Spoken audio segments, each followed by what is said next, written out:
کوئی محفل ہو رہی ہو، حدیث پاک کے الفاظ ہیں، میرے حضور پاک فرماتے ہیں کہ جہاں کوئی پاک محفل ہوتی ہے، جہاں پہ ذکر اہل بیت کا ہوتا ہے، اللہ کے رسول کا ذکر ہوتا ہے، وہاں پہ تو ہوتا کیا ہے، تو میرا رب فرماتا ہے، سرکار فرماتے ہیں کہ ہوتا کیا ہے کہ اللہ تعالیٰ نے کچھ فرشتے ایسے تخلیق ایسے پیدا کیے ہوئے ہیں جن کی اور ڈیوٹی کچھ نہیں ہے، صرف یہ ڈیوٹی ہے کہ ان پاک محفلوں میں جا کے وہاں پہ وہ سماعت کرتے ہیں اور ان کی بخشش کی دعا کرتے ہیں۔ وہ ہوتا ایسے ہے کہ جب ایسے محفل شروع ہوتی ہے تو ایک بندہ وہاں سے باہر سے گزر رہا تھا، جب وہ گزر رہا ہے وہ اس محفل میں نہیں آیا، نہ ہی موجود تھا، صرف اس نے آ کے دیکھا ہے کہ یہاں پہ کیا ہو رہا ہے، وہاں پہ اللہ کے رسول کا ذکر اہل بیت ہو رہا ہے، تو وہ وہاں سے چلا گیا۔ تو فرشتے کہتے ہیں یا رب العالمین ابھی اس کے بارے کیا حکم ہے؟ تو میرا رب فرماتا ہے اس کو بھی جنت میں اس کو بھی بخش دیا گیا ہے اور جو محفل میں آئے ہیں ان کو بھی بخش دیا گیا ہے۔ فرشتے عرض کرتے ہیں یا رب العالمین یہ بندہ تو اس نیت سے آیا ہی نہیں ہے، یہ تو اس محفل میں آیا ہی نہیں ہے، یہ تو گزر رہا تھا، اس نے دیکھا کیا ہو رہا ہے، تجھے سماعت کر رہا تھا۔ میرے رب نے فرمایا ہے اے فرشتوں یہ پاک محفل میں آیا ہے، یہ ذکر اہل بیت سن رہا تھا، یہ رب کی کلام سن رہا تھا، جو بدبخت بھی آئے وہ خوش بخت ہو کے جاتا ہے، تو اس لیے اس کو بھی بخش دیا گیا ہے۔ تو اس لیے یہ جو محفلیں ہوتی ہیں، یہ پاک ذکر یہاں پہ ہوتا ہے، آل رسول کا جہاں پہ ذکر ہوتا ہے، علی کا ذکر ہوتا ہے، یہ عبادت ہوتی ہے۔ سرکار نے فرمایا ہے النظر الی وجہ علی عبادہ، الذکر علی عبادہ، الحب علی عبادہ، ان پاکوں کا ذکر کر کے ہم عبادت کر رہے ہوتے ہیں، اور یہ صحابہ کرام کی سنت ہے۔ خالق کائنات ہمیں صحابہ کرام سے بھی پیار عطا فرمائے، ان کی سنت پہ چلتے ہوئے پنج تن پاک کے ساتھ مودت عطا فرمائے۔ آخر میں دو شعر پڑھ کے میری حاضری بھی ہو چکی ہے، پھر دعا کرتے ہیں، کیونکہ حسین پاک کا ذکر ہوا ہے بڑے بہت اثر طریقے سے، بڑے پیارے طریقے سے حافظ جنید صاحب نے ان کے کلام آپ کو سنایا۔ تو حسین کا ذکر ہو، ابو طالب علیہ السلام کا ذکر ہو، تو اللہ کے رسول بھی وہاں پہ راضی ہوتے ہیں۔ کرم سے خار کو دیکھے تو پھول بن جائے، کرم سے خار کو دیکھے تو پھول بن جائے،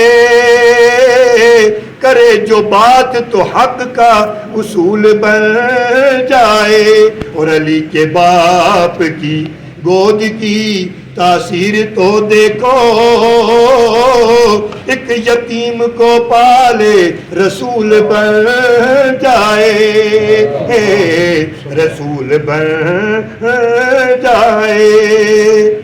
ملے گی جنت، ملے گی جنت، پیے گا کوثر، اسی کو محشر میں چین ہوگا، نبی شفاعت کریں گے اس کی کہ جس کے دل میں حسین ہوگا، کہ جس کے دل میں حسین ہوگا۔ اور لوگ کی حشر دیاڑے تو خوف کھاندے، ساڈے واسطے اس دن عید ہونی، حاضر رب دی بارگاہ وچ ہونا، نالے سونے محمد دی دید ہونی، اور رحمت لب دی پھرے گی حشر دے دن، مولا علی دے جیڑے مرید ہونی، مولا علی دے جیڑے اے مرید ہونے۔ اوے مل جنت دا پیار ہے پنج تن دا، جنت دولتاں نال نہ لب دیے، مولا علی دے جیڑے غلام عرشی، جنت آپ انہاں نوں لب دیے۔ حسین مجھ سے ہے، میں حسین سے ہوں۔ جہاں پہ نواسے کا ذکر آ جائے تو نانا بھی راضی ہو جاتا ہے۔ ابھی حافظ جنید صاحب سے ہم گزارش کرتے ہیں، تو شاعر کو یوں کہتا ہے حسین اسلام کی بارگاہ میں، قرآن دی مثال صورت حسین دی، قرآن دی مثال صورت حسین دی، قرآن دا کمال سیرت حسین دی۔ اور کوئی منی یا نہ منی ذوالجلال دی قسم، اے ساری کائنات برکت حسین دی، برکت حسین دی۔ خالق کائنات اپنے محبوب کے نوازوں سے اتنا پیار فرماتا ہے کہ مسجد نبوی میں سرکار دو جہاں نماز پڑھا رہے ہیں، وہاں پہ سجدے میں گئے ہیں تو حسین آگے کندھے پہ بیٹھ گئے ہیں، تو رب کا حکم ہوا ہے اے میرے محبوب اوپر نہ ہونا کیونکہ اوپر حسین آ گئے ہیں۔ فرض نماز ہے تو جو فرض نماز میں سجدہ اپنے نانا کا طول کر دیں اس حسین کی کیا شان ہوگی۔ تو ہم گزارش کرتے ہیں جناب حافظ جنید صاحب جو کہ کسی تعارف کے محتاج نہیں ہے، خالق اگر یہ پہاڑوں پہ نازل کی جاتی تو پہاڑ ریزہ ریزہ ہو جاتے۔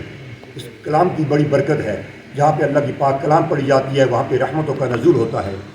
تو اسی لیے اگر قرآن کا اتنی برکت ہے، اس کا اتنا کرم ہے، اتنا فضل ہے، رحمتیں برکتیں ہوتی ہیں، تو سرکار حسنین کے نعرہ جان فرماتے ہیں قرآن اور علی جدا نہیں ہیں، قرآن اور اہل بیت جدا نہیں ہیں، یہ دونوں ساتھ ساتھ ہیں۔ معلوم ہوا کہ سرکار نے بتا دیا ہے کہ جب آخری خطبہ دیا سرکار نے یہی فرمایا کہ میں دو چیزیں تم میں بھاری چھوڑے جا رہا ہوں، ایک قرآن اور ایک اپنی اہل بیت فطرت اہل بیت ہی، یہ دونوں چھوڑے جا رہا ہوں۔ صحابہ کرام سامنے آپ ان کے ساتھ مخاطب ہیں، سرکار فرما رہے ہیں ان دونوں کو اگر مضبوطی سے تھامے رکھنا، اگر پکڑ رکھنا تو تم کبھی گمراہ نہیں ہوگے۔ تو یہ قیامت تک خالق کائنات کی طرف سے حسنین کے نانا جان نے ہمیں بتا دیا ہے یہ دونوں جدا نہیں ہیں، یہ دونوں ساتھ ساتھ ہیں۔ ان دونوں میں شک کرنا یہ کفر ہے، سرکار کا فرمان ہے، کیونکہ یہ آقا کے فرمان کے مطابق میرے آقا نے فرمایا ہے جب حوض کوثر کا دن آئے گا، جب محشر کا جب دن ہوگا جنت میں حوض کوثر میں یہ قرآن اور علی یہ اہل بیت دونوں میرے ساتھ پہنچیں گی، یہ دونوں پہنچیں گے۔ حدیث پاک کے الفاظ ہیں دو، یہ دونوں میرے پاس حوض کوثر پہ آئیں گے۔ ابھی عرض کرتے ہیں اے باری تعالیٰ کہ نبی کا فرمان ہے، حدیث کا مفہوم کچھ یوں ہے کہ دو آئیں گے، قرآن اور اہل علی یہ دونوں آئیں گے۔ قرآن تو چل گیا، معلوم ہوا سرکار دو جہاں مولا کائنات علی علیہ السلام تو چل کے آئیں گے، قرآن کیسے جائے گا وہاں پہ؟ قرآن کیسے جائے گا؟ اگر جبرائیل لے کے جاتا ہے، اگر جبرائیل لے کے جاتا ہے تو یہ تو تین باتیں، تین چیزیں ہو گئی ہیں، یہ تو تین کا عدد ہو گیا ہے۔ تو رسول اللہ کا فرمان تو ہے دونوں آئیں گے، یہ دو میرے پاس حوض کوثر پہ پیش ہوں گے، یہ رسول اللہ کا فرمان ہے۔ تو یا رسول اللہ، تو جب معلوم ہوا کیا ہوگا پھر یہی سوال قیامت والے دن حوض کوثر پہ یہ فرشتے سوال کریں گے خالق کائنات۔ قرآن پاک کا تو علی کا میرے آقا نے فرمایا تھا دونوں پیش ہوں گے، یہ دیکھ لیں یا رب العالمین علی تو آگے ہیں، علی تو یہ کھڑے ہیں، یہ فرشتے کہیں گے علی تو میرے سامنے کھڑے ہیں، ہمارے سامنے کھڑے ہیں، یا اللہ تیرے نبی کا فرمان ہے دو پیش ہوں گے، تو قرآن کہاں ہے؟ قرآن کیسے پیش ہوگا؟ تو جواب ملے گا اے فرشتو یہ تو دنیا میں میں نے ان کو علیحدہ رکھا تھا، کیونکہ قرآن و محال علی، علی و محال قرآن، قرآن علی کے ساتھ ہے اور علی قرآن کے ساتھ ہے، یہ مدغام فی ہو گئے ہیں۔ یہ اہل کرام جو قاری حضرات سمجھتے ہیں کیسے یہ دونوں ایک ہی، یہ جو علی کھڑے ہیں نا یہی قرآن کھڑا ہے، یہ ناطق قرآن اور سامع قرآن دونوں کو جمع کر کے میں نے ایک ہی کھڑا کیا ہوا ہے، وہ ایک ہی ہوگا۔ معلوم ہوا علی وہی ہے، علی بولتا قرآن ہے۔ تو خالق کائنات ہمیں حضور کی آل کے ساتھ مودت عطا فرمائے، یہ تو قرآن پاک کا فیصلہ ہے، اللہ سلکم علیہ اجرن الا المودۃ فی القربى۔ یہ اگر ہم قرآن کو بھی مانتے ہیں، باقی تمام